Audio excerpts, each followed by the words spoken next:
Hello, मैं हूं हरप्रीत। आज हम बात करेंगे लैंग्वेज की अंडरस्टैंडिंग को लेकर, जिसे हम रिसेप्टिव भी कहते हैं। रिसेप्टिव का मतलब होता है कि लैंग्वेज को अंडरस्टैंड करना, कोई क्या बोल रहा है उस चीज़ को समझ पाना। बहुत से बच्चे ऐसे होते हैं, चाहे वो मैं ASD बच्चों की बात करूं या जिनको लैंग्वेज को लेकर डिफ़िकल्टीज होती हैं, या लैंग्वेज डिलेड बच्चे रहते हैं, लैंग्वेज को समझने में उन्हें बहुत मुश्किल रहती है। वो चीज़ों को तो देखते हैं, हमारे जेस्चर को समझ लेते हैं, लेकिन हम क्या बोल रहे हैं इस बात को समझ नहीं पाते, या मैं कहूँ कि वो पकड़ नहीं पाते कि हम उनसे क्या कहना चाह रहे हैं। एक पेरेंट का मेरे पास क्वेश्चन आया था, और ऐसे कई क्वेश्चंस मेरे पास आते हैं कि बच्चा वैसे तो जानता है कि पापा कहाँ हैं, लेकिन अगर उनसे पूछा जाए कि पापा कहाँ हैं तो वो पॉइंट नहीं करते हैं। मतलब इस बात का सीधा सा मतलब रहता है कि बच्चा आपकी बात को समझ ही नहीं पा रहा कि आप उससे क्या पूछ रहे हैं। पापा वो जानता है, लेकिन कहाँ है का मतलब वह शायद नहीं जानता। हमें इस चीज़ को समझने की ज़रूरत है कि हमारा बच्चा कितना हमारी बात को अंडरस्टैंड कर रहा है और किस हिसाब से हम उसकी अंडरस्टैंडिंग पर काम कर सकते हैं। छोटी छोटी बातों का ध्यान रखकर, और या कुछ ऐसी एक्टिविटीज़ बच्चों के साथ करके जिससे कि बच्चों की अंडरस्टैंडिंग बढ़े लैंग्वेज को लेकर, ताकि आने वाले वक्त में उन्हें कोई प्रॉब्लम ना हो, स्कूल में कोई उन्हें दिक्कत ना हो। ऐसे बच्चों को अक्सर परेशानी रहती है छोटी छोटी कमांड को फॉलो करने में भी। एक रूटीन में जो कमांड है उसको वो फॉलो कर देंगे कि ये पापा को दे आओ या ये मम्मा को दे आओ है। डेली रूटीन की कमांड्स को वो फॉलो कर लेते हैं और हमें लगता है कि वो अंडरस्टैंड कर रहे हैं, क्योंकि वो जानते हैं कि उनसे क्या एक्सपेक्ट किया जा रहा है। लेकिन कई बार जब हम रूटीन से हटकर कोई कमांड देते हैं उन्हें, तब वो उनके लिए मुश्किल हो जाता है उस कमांड को फॉलो कर पाना, क्योंकि वो समझ नहीं पाते कि हम उनसे क्या कह रहे हैं या उनसे क्या एक्सपेक्ट किया जा रहा है। ऐसे बच्चों को आगे चलकर ग्रुप एक्टिविटीज़ में प्रॉब्लम होती है। स्कूल में बच्चे कमांड को फॉलो नहीं कर पाते हैं, जिसकी वजह से फ्रस्ट्रेट भी रहते हैं, क्योंकि वो चीज़ों को समझ नहीं पाते हैं। हमारी कही हुई बात रिपीट करते हैं क्योंकि वे नहीं जानते कि उसका क्या आंसर उन्हें देना है। चाहे आपका बच्चा वर्बल भी है, वर्बल होने का मतलब यह नहीं है कि बच्चा चीज़ों को अंडरस्टैंड करता है। लैंग्वेज के लिए, एक इफ़ेक्टिव स्पीच के लिए बहुत ज़रूरी है बच्चों की लैंग्वेज पर कमांड होनी, उनकी अंडरस्टैंडिंग होनी। अक्सर लैंग्वेज को समझने में और अटेंड करने में प्रॉब्लम रहती है। स्टोरीज़ अगर हम उन्हें रीड करवाने की कोशिश करते हैं तो ध्यान नहीं दे पाते हैं, अटेंशन काफ़ी कम रहता है। इसके अलावा जो चीज़ रहती है कि बच्चे बहुत अजीब से जवाब देते हैं। अगर हमें रिपीट नहीं करेंगे तो क्वेश्चन का जवाब बहुत अनरिलेटेड होगा, क्योंकि वो जानते ही नहीं कि हमने उनसे क्या पूछा है और उन्हें क्या आंसर करना है। इसीलिए बहुत ज़रूरी होता है बच्चों की लैंग्वेज पर काम करना, ताकि स्कूल में जाकर उन्हें परेशानी ना हो। बच्चों की डिफ़िकल्टीज डिपेंड रहती है बच्चों की एज पर। जितना बच्चा आपका छोटा है उतना ही उसकी अंडरस्टैंडिंग कम रहेगी। हमें शुरुआत में ही बच्चों पर, घर पर ही उसके साथ वो एक्टिविटीज़ करने की ज़रूरत है, या कुछ एक बातों का ध्यान देने की ज़रूरत है, ताकि आगे जाकर बच्चों को स्पीच में कोई प्रॉब्लम ना आए। क्योंकि जिन बच्चों को समझने में प्रॉब्लम रहती है उन्हें बोलने में भी प्रॉब्लम रहती है। जो बच्चा समझ नहीं रहा चीज़ को, वो कभी सही से आंसर नहीं कर पाएगा, वो हमारी कमांड को फॉलो नहीं कर पाएगा, वो चीज़ों को समझ नहीं पाएगा कोई उसे क्या कह रहा है या उन्हें क्या आंसर देना है। एक्सप्रेसिव लैंग्वेज में भी डिफ़िकल्टी रहती है, क्योंकि जब बच्चे समझ नहीं रहे हैं तो वो जानते नहीं हैं कि किस तरह से उन्हें खुद को एक्सप्रेस करना है, ये नहीं समझ पाते। सेंसरी इश्यूज भी बच्चों को हो सकते हैं। ऑडिटरी को फिल्टर करना कि कौन सी चीज़ उनके लिए इम्पॉर्टेंट है, उस चीज़ को ढूंढना। अगर कुछ बोला गया है तो शायद वो उस तरफ कॉन्सेंट्रेट ही नहीं कर पा रहे हैं कि हमने क्या बोला है, उनका ध्यान आसपास के आते हुए शोर की तरफ है। तो हमें ये ज़रूरत रहती है बच्चों को ये बताने के लिए, उनकी ऑडिटरी प्रोसेसिंग पर काम करने के लिए उन्हें हम अलग अलग साउंड के साथ में गेम्स दे सकते हैं, ताकि बच्चों की सुनने की सेंस जो है वो इम्प्रूव हो, कि बच्चे को पता चले कि मुझे कौन सी कमांड पर या कौन सी आवाज़ पर ध्यान देना है। सस्टेन्ड अटेंशन की एक्टिविटीज़ में डिफ़िकल्टी हो सकती है। जिस भी काम में उन्हें वक्त लग रहा है, चाहे मैं स्टोरी टेलिंग की बात करूँ, किसी स्टोरी को सुनना है, या फिर रीडिंग और राइटिंग की बात करूँ, क्योंकि ये चीज़ों में टाइम लगता है और बच्चों के लिए यही चीज़ें काफ़ी मुश्किल हो जाती हैं, क्योंकि बच्चे ना तो कॉन्सेंट्रेट कर पाते हैं चीज़ों पर और ना ही उसे समझ पाते हैं। बच्चों को डेली यूज़ में होने वाली चीज़ों के बारे में जानकारी देने के लिए कुछ ऐसे एक्टिविटीज़ बच्चों के साथ करनी ज़रूरी हैं, और उनके फंक्शन बताने ज़रूरी हैं।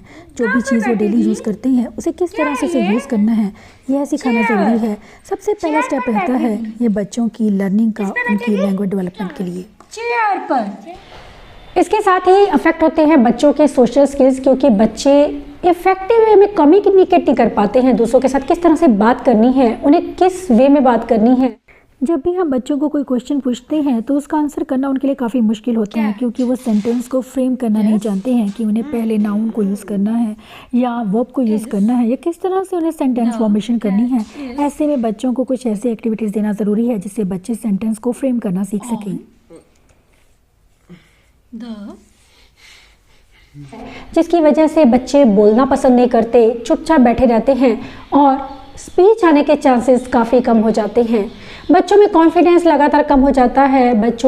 बच्चे दूसरों से बात नहीं करना चाहते हैं, उनके दोस्त नहीं बनते हैं, टीचर्स के कमांड को फॉलो करने में डिफ़िकल्टी होती है, मुश्किल हो जाता है उन डिफ़िकल्टीज़ को कोप कर पाना, जिसका नतीजा यह रहता है कि बच्चे अपने पेयर ग्रुप से पीछे रहने लगते हैं, समझ नहीं पाते हैं चीज़ों को, ना ही वो स्पीच को इफेक्टिवली यूज़ कर पाते हैं।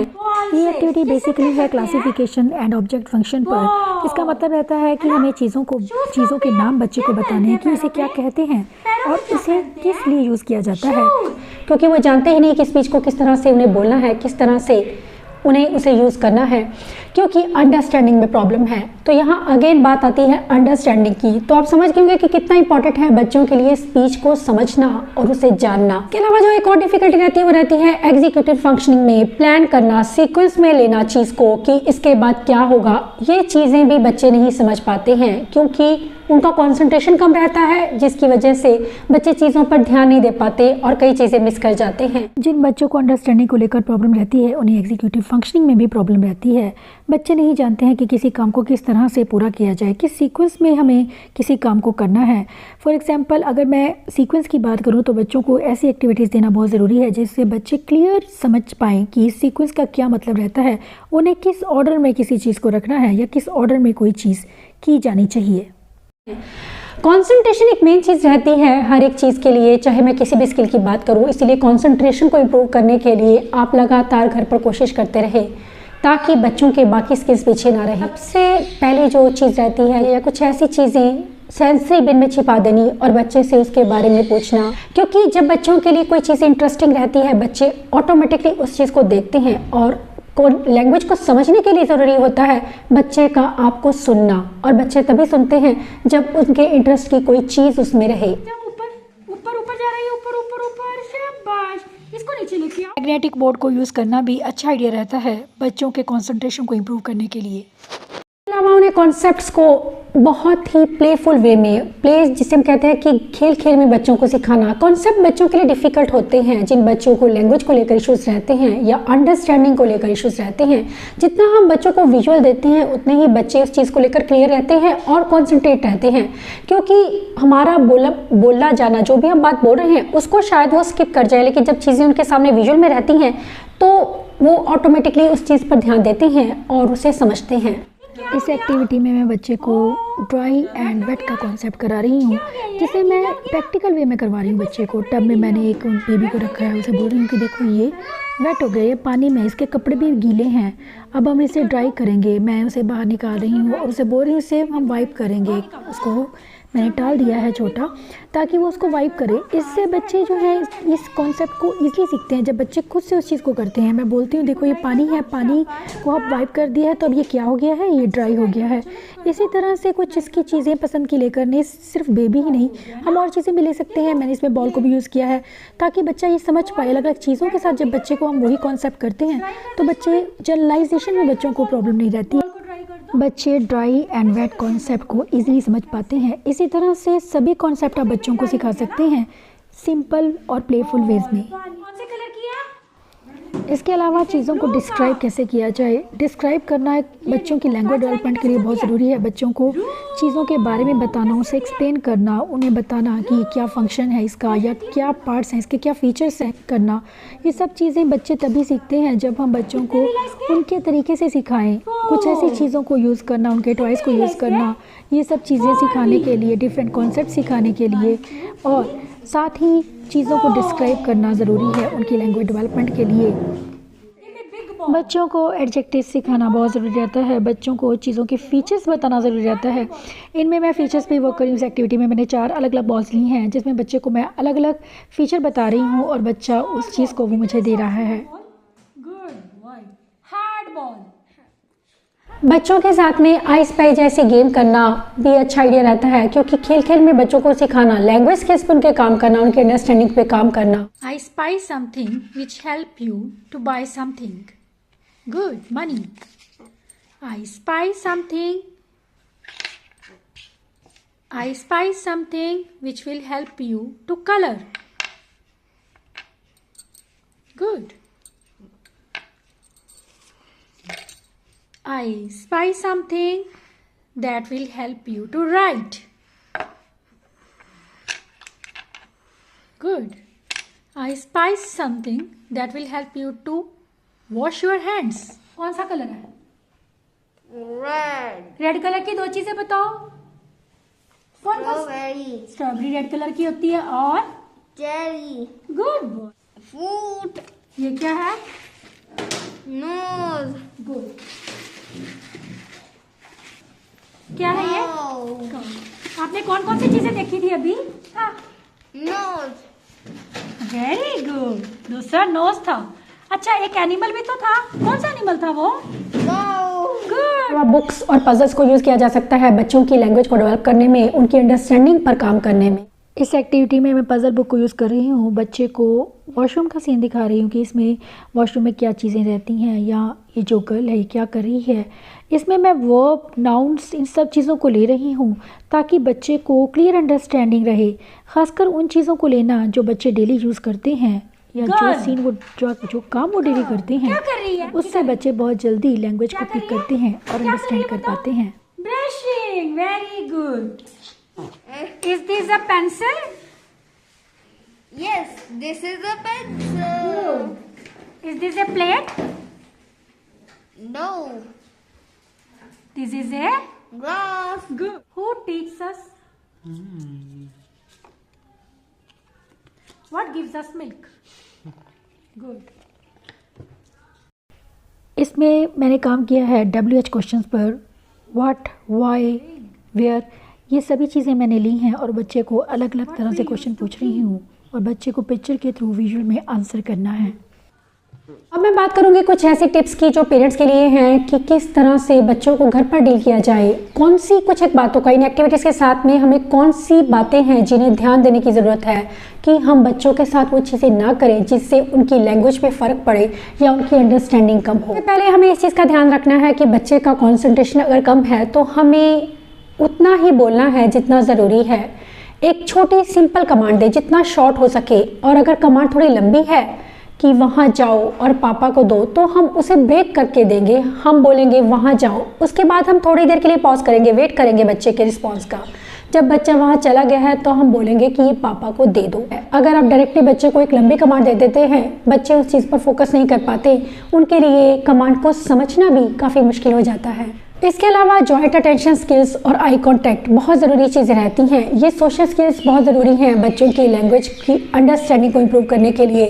अगर आपने बच्चे का नाम बुलाया है तो बच्चा ऑटोमेटिकली उसे आपको देखेगा, क्योंकि बहुत ज़रूरी है बच्चे का आपकी तरफ देखना, क्योंकि उसे पता होना चाहिए कि मुझसे बात की जा रही है। जब आप बच्चे का नाम स्पेशली लेते हैं तो बच्चा आपको मुड़कर ज़रूर देखता है, और अगर नहीं देखता है तो आप उसके आई लेवल पर जाकर उससे बात कीजिए और उसका नाम बोलिए, या फिर उसके कंधे पर टैप कीजिए अगर वो नाम को रिस्पॉन्ड नहीं कर रहा है तो ये चीज़ बच्चों के नाम के रिस्पॉन्ड को भी बढ़ाती है। साथ में वो आपकी बात की तरफ ऑटोमेटिकली उसका ध्यान जाता है जब उसे आप टच करके या उसका नाम पुकार के उसे बुलाते हैं।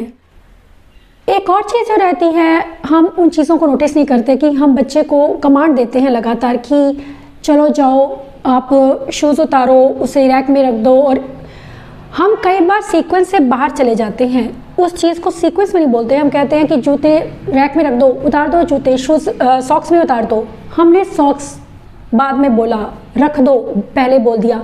मतलब कुछ ऐसी कमांड ना दें जो बच्चे के लिए कंफ्यूजिंग हो, जिन्हें बच्चा समझ ना पाए। कुछ ऐसी चीज़ें जो एक्सपेक्टेड है कि इसके बाद मुझे ये करना है, ताकि बच्चा उस चीज़ को ईजिली अंडरस्टैंड कर पाए और उसे फॉलो कर पाए। इसके अलावा ये कहना कि डोंट रन, हम कहते हैं कि डोंट रन, नॉट को यूज़ करते हैं हम। ये एक चीज़ का ध्यान देने की ज़रूरत है कि नेगेटिव जो स्टेटमेंट है, आपकी नेगेटिव बात है, वो ना करें आप, क्योंकि नेगेटिव में बच्चा आपकी चीज़ को ना को समझ नहीं पाता जो आप उसे कहना चाह रहे हैं। आप पॉजिटिव वे में बात कीजिए। ज़्यादा देर सेइंग डोंट रन, उसे आप कह सकते हैं कि स्लो वॉक करेंगे। बच्चे के साथ में नेगेटिव स्टेटमेंट को यूज़ ना करके अगर हम पॉजिटिव वर्ड्स को यूज़ करते हैं, शॉर्ट कमांड को यूज़ करते हैं, ईजी टू अंडरस्टैंड कमांड को यूज़ करते हैं, बच्चे उस चीज़ को जल्दी समझते हैं। बच्चों को व्हाट, वाई और WHO क्वेश्चंस हैं, अगर हम उन्हें ईजी वेज में बच्चों को इंट्रोड्यूस करते हैं तो बच्चे उस चीज़ को जल्दी फॉलो करते हैं। वेयर डज लॉयन लिव कहने की बजाय अगर हम ये कहें कि लॉयन लिव्स इन और उसे हम पॉज छोड़ दें और बच्चा अपने आप से उससे आंसर करे डेन, क्योंकि बच्चे जो है इस चीज़ को समझते हैं और उसे बोलते हैं, क्योंकि एक वर्ड उसके लिए बहुत आसान है लेकिन पूरे सेंटेंस को फ्रेम करके बोलना उसके लिए मुश्किल हो सकता है। स्टार्टिंग में जब हम बच्चों के साथ में काम करते हैं तो हमारी लैंग्वेज, हमारी स्पीच कम रहे तो बच्चे जल्दी अंडरस्टैंड करते हैं और उसे यूज़ करना भी सीख लेते हैं। हमारा मतलब होना चाहिए कि बच्चा हमारे पॉइंट को समझे, अंडरस्टैंड करे। बच्चों की वोकेबलरी को बिल्ड करना, कुछ ऐसी बुक्स यूज़ करना या कुछ ऐसी एक्टिविटीज़ बच्चों के लिए बनाना, घर पर ही अडेप्टिव एक्टिविटीज़ बना सकते हैं जो जिनसे हम बच्चों की लैंग्वेज स्किल्स पे काम कर सकते हैं, उनकी अंडरस्टैंडिंग पे काम कर सकते हैं। आशा करती हूँ कि ये वीडियो आपको हेल्प करेगा बच्चों की अंडरस्टैंडिंग को इम्प्रूव करने में। घर पर ही किस तरह से आप इन सिंपल एक्टिविटीज़ के साथ में बच्चों की लैंग्वेज पर काम कर सकते हैं ताकि आपके बच्चे को आगे चलकर एक्सप्रेसिव लैंग्वेज में कोई डिफ़िकल्टी ना हो। Thanks for watching.